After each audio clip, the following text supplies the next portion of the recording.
Hey, this is Teresa from Country Tapestry. Before I get to the next video I'm going to start working on this evening, I wanted to give you all a view out my workroom window. Do you see what it's doing? I hate winter. It is, let's see, about 20 after 5, and this is Monday, February the 8th. But look at that. 10 minutes ago, you could see that road. Less than 10 minutes ago, you could see that road. It's horrible. I hate winter. I know y'all can't see the great old big humongous flakes, but actually this is an improvement. A few minutes ago, you couldn't even see across the road. Yeah. Nice. It's not nice. Okay. So I have my fabric in the Q-snap. I have my center stitch marked. I looked at my pattern. I've decided that I'm actually going to start in the dress near the middle. And I've got my needle threaded up with one strand of floss, which I have doubled, so that I can start with the loop start. Now, I have thread heaven in this. And what this is quilters mostly use it, and home sewers. It is a small beeswax holder, which I have put thread heaven in the top half. And I only put just a little thread heaven in it because if I'm working a project that has a lot of really dark threads and then move to a lighter area, you can pick up a little fuzz, and that can transfer over. So I'm going to take my needle, and this is how I do it. I just run it through a couple times through the thread heaven, needle and all. Okay. Now I'm going to start with the loop method, and I'm going to start on the back. I've looked at my pattern, and from the center stitch, the color that I'm going to work, a good place for me to start is 3 stitches over from the center stitch and 7 up from the center stitch. Now when I count and I tell myself I need to go over 3 and up 7, I count that first stitch. So the center stitch here, which I just have in another color thread so I could see it, I'll count as 1. I'm working 2 over 2 on linen, therefore I'm going over 3 stitches, which is 6 holes. So it's over 3 stitches from the center stitch, so it's over 1, 2, 3. At this point I'm looking and see my linen, my stitch is going to be starting to the left of a vertical thread, which is what I want, so it doesn't slide under the thread. So I've gone 3 over, now I'm going 7 up. Here's 1 stitch, 2, 3, 4, 5, 6, 7. I form my legs, the first leg, bottom left to top right, generally. So I have my thumb in the loop on the back. I'm running my needle through that. Loop start, it's now secure. So this pattern has 2 stitches, 1 and then 1 right underneath it. I went down here. I'm going to come up here because I'm working 1 line of stitches down. I want to keep the back neat, and I will show you what this does when you stitch like this here in a moment on the back. So I go down 1 more. So there's the first leg of 2 stitches. The next stitch in this pattern, in this color, is 1 row down, 2 stitches over. See, 1, 2.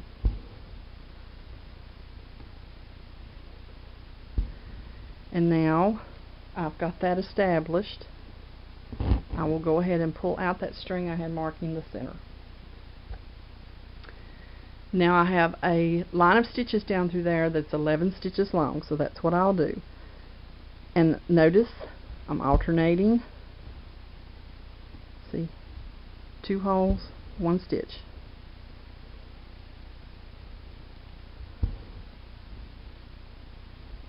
And the reason that I am alternating while I'm doing this is I am working at keeping the back neat. I want to keep the bulk down.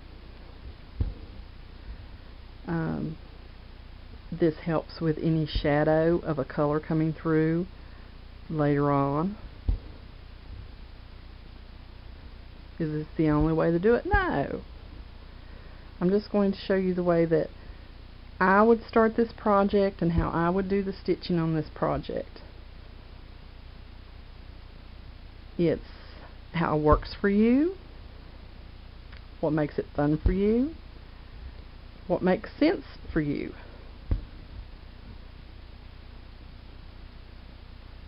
Outside of making sure all your X's go in the right direction, you can just do ever how is most comfortable for you.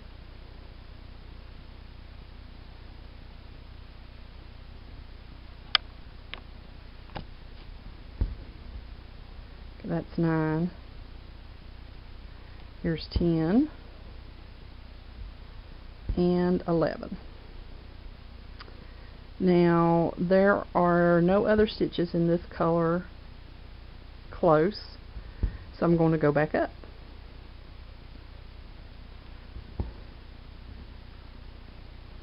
Alright, when I go back up, I alternate just like I came back down when I came down. That is keeping that thread on the back running here and here.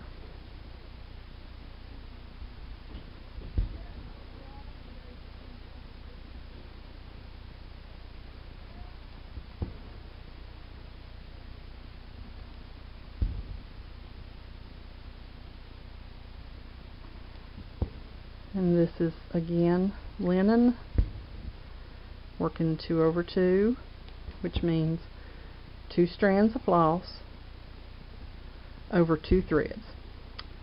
I do not count threads, I count holes. Holes are easier.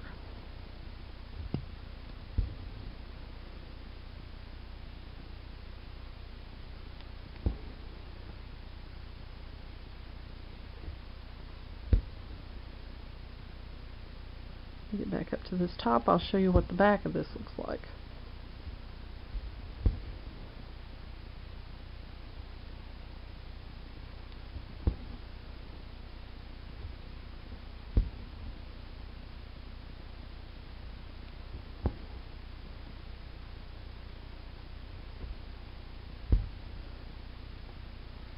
Okay, now here, obviously, I can't come up here, you know, and go this way, so I will cross over now on the back, or we're going to get a little crossover. It's no big deal, it's just 1 stitch. We don't have to worry about shadowing or bulk.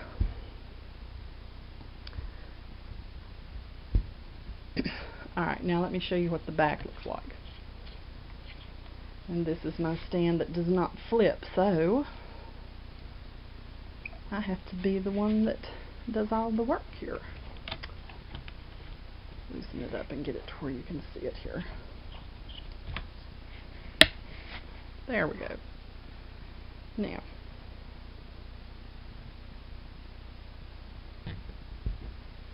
other than this area right here where I had to cross the stitch over on the front, you just have 2 small rows on the back. And if you could see it closer, you would see that it doubled up over itself as it went. But very neat, nothing loose. And since my next thing of stitches in this color is not all that close, and I'm working with a shorter piece of thread, I wanted to show you how I finish off. What I will do is I'm going to weave that in. Okay, now I'm not tugging super hard. I don't want to distort the stitch on the front. And then I will run it under about 3 stitches.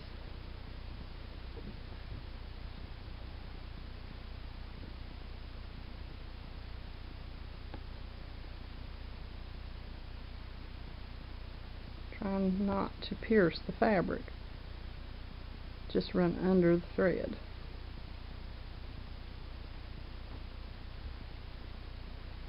And that will hold.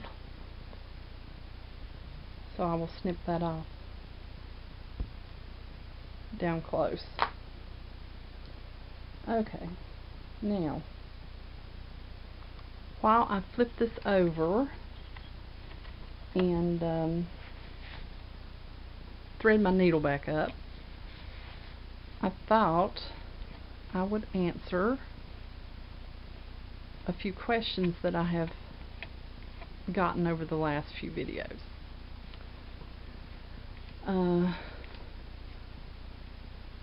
I've had someone who asked about what I meant by distorting the front, and that just means that, you know, do the stitches on the front look a little wonky, or do they look nice and even? Are they laying well? If you pull them too tight, then you'll notice like one leg looks a little shorter than the other sometimes, or the X looks like it's laying more on its side than straight up and down. And you just get a feel for that with practice. So much of it is just how does it look, and practicing and saying, well, I did this and this was the result. I've had some questions on how I mark off my charts using my Kindle, because I often say that I use my Kindle, and I'm not going to show that one in this video because I really need a pattern that I can show you, and I don't want to show this pattern due to copyright, but I will show that in a later video. Now, got my needle threaded, I've put thread heaven on it, I've looked at the chart to determine where the next set of stitches that are in this particular color, because I want to work this color first for a few minutes, are at, and the next stitch where I can work a line down kind of like I did this one is going to be over from the top stitch there, 1, 2, 3, over 3, and then it's going to be up 1, 2, 3, 4, 5, 6, 7, 8, 9, 10, 11, 12, 13, 14. Okay, I can work that way, start up there and come back down, or I can work from the bottom up, and it's a personal preference. I don't really like to work the bottom up, but in this case I will. I think that'll be easier to show. So the bottom of the stitch is up 1, 2, 3, and over 3. Up 3, over 3. Let me adjust here just a tiny bit. Okay, up 3 and over 3. So I'm counting. This top stitch is 1, up 3, 1, 2, 3, and over 3. 1, 2, 3. Doing just like I did the last time, starting with the loop start.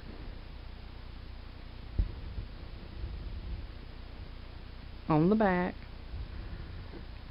Now, I will double check myself just to make sure, because these are my very first stitches. It's out there by itself. Don't really have anything to kind of go by or guide myself, and if I can get the first few stitches in dead spot on where they belong, then I can work off of those and build on it.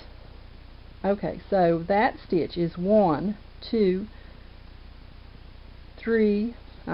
See, now I've made a mistake. 1, 2, 3. It's not 3, it's 4. So I'll loosen that up.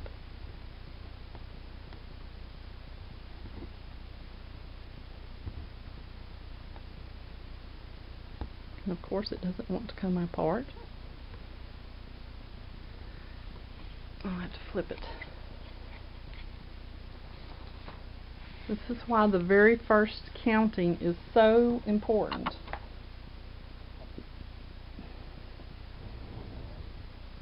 Okay. And it pulls right out when I flip it over. Just wanting to make me work for it, isn't it? Alright, let's put this back in the frame. Down here where you can see it.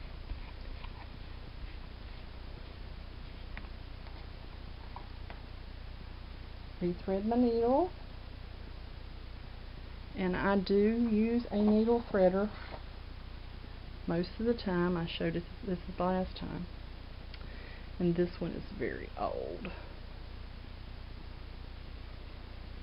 I've probably had this almost as long as I've been stitching. So I rethread my needle, cut ends up here, loop down on the other end, and we count again. 1, 2, 3, 4. 1, 2, 3 over. 4 up, 3 over. 1, 2, 3, 4. 4 up, 3 over. 1, 2, 3. This time I'm going to recount before I put that loop through. Alright.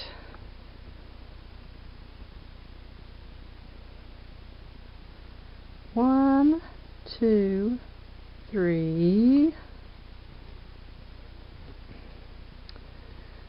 1, 2, 3, 4. And 1, 2, 3 stitches. Yay! We got her now.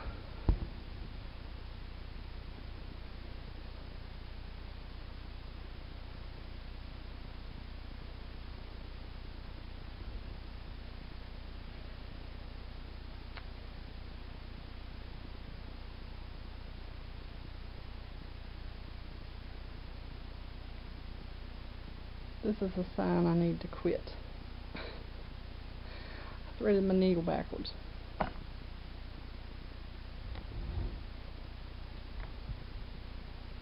It has been a really, really long day.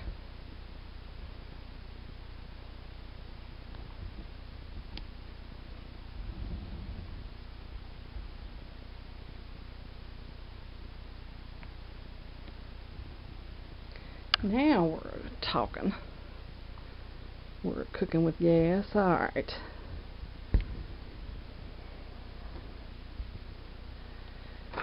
Now I will look and see how many of these single stitches I have all the way up.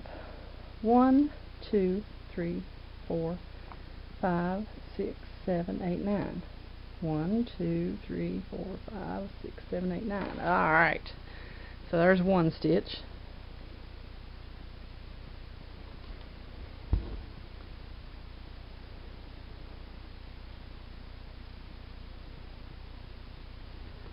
2,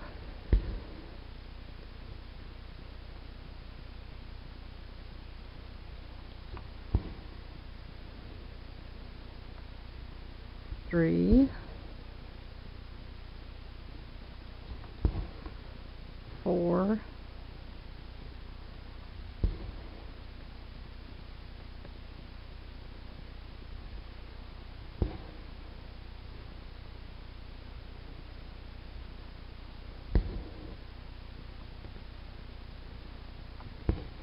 alternating just like I did before.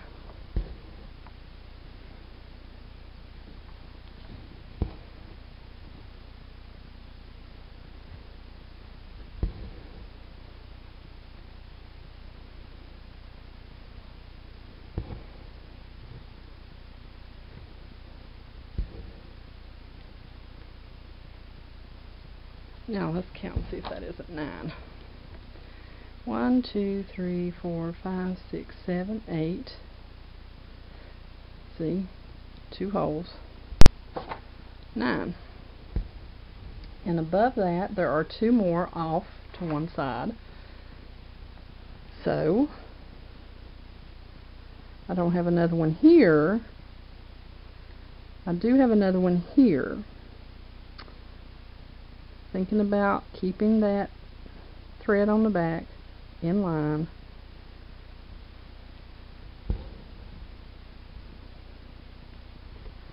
Do it right like that.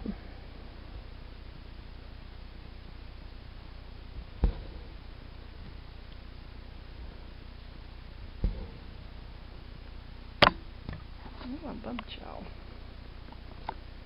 Okay. Then, to finish them,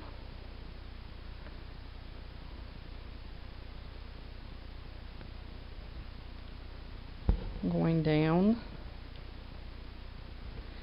and ever so often I drop my needle to let my thread untwist.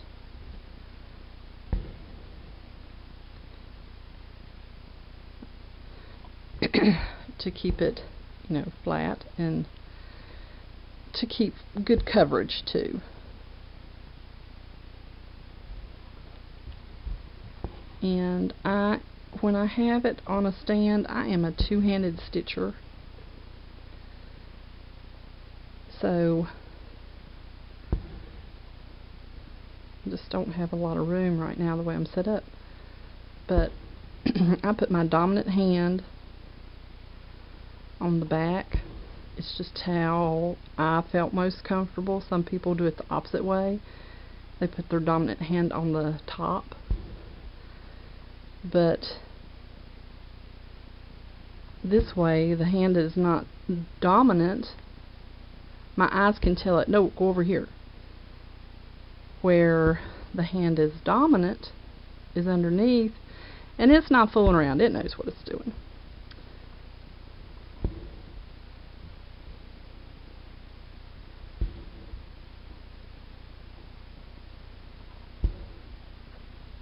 Okay, we're back where we started.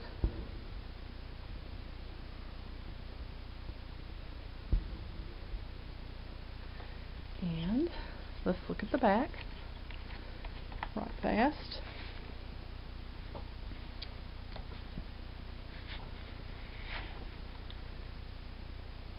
And you can see this one is very much like this down here. Pretty neat. I will do the same thing. I don't have this thread anywhere else close. Matter of fact, I'm about ready to change colors because I want to work on a larger area.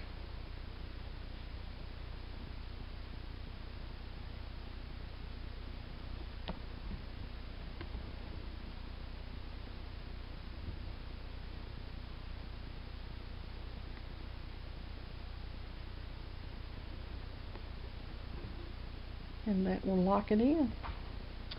Sometimes I will weave in and go up and then come back and do one stitch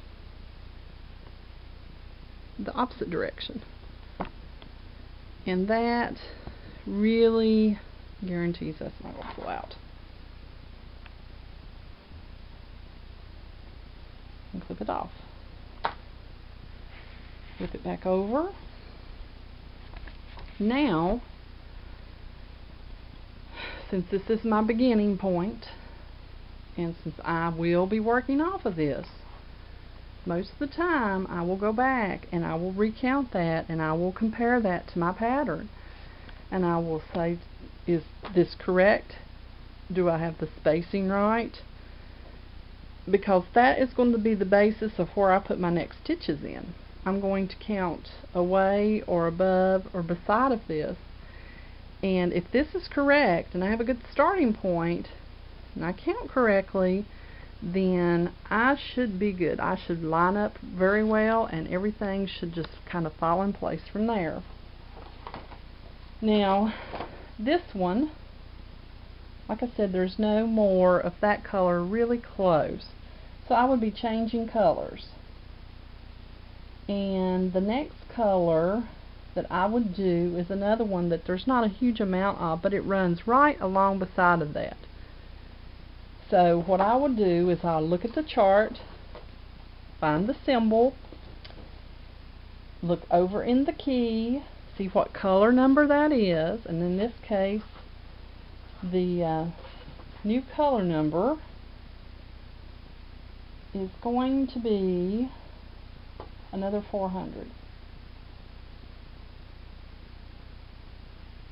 And so I will pull that out and I will start stitching right down beside of it. Okay, I know this is very short. My computer has very little battery and it has been a super long day. The next one I'll have set up a little bit better and I will have a little more stitching in and show the different color changes and what the back looks like. How I would work this is I will now work on this particular dress for quite a while, maybe even possibly finish the whole dress before I move on to another section.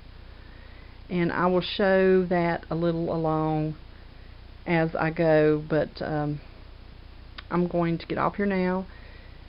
I probably will put a few more stitches in this tonight, and when I come back there'll be a lot more progress and a lot more to see.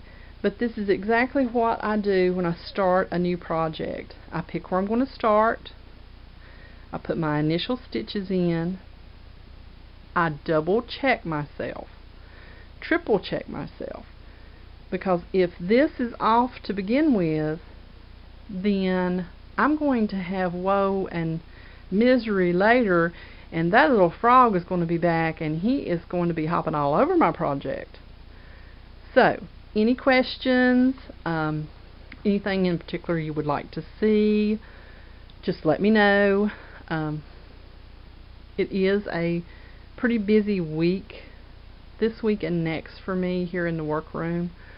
I've got several orders in, and I've got some anxious mothers who have kind of waited till the very end, so now we're kind of in a time crunch. So not sure if I will get another video filmed before the middle of next week, but I'm going to try, and it depends on how quiet I can get the house. So I could film another one tomorrow, I'm just not sure. But any questions, comments that you have, let me know. If there's something that I'm not showing well enough, this is about as close as I can get in on it given the equipment I'm working with.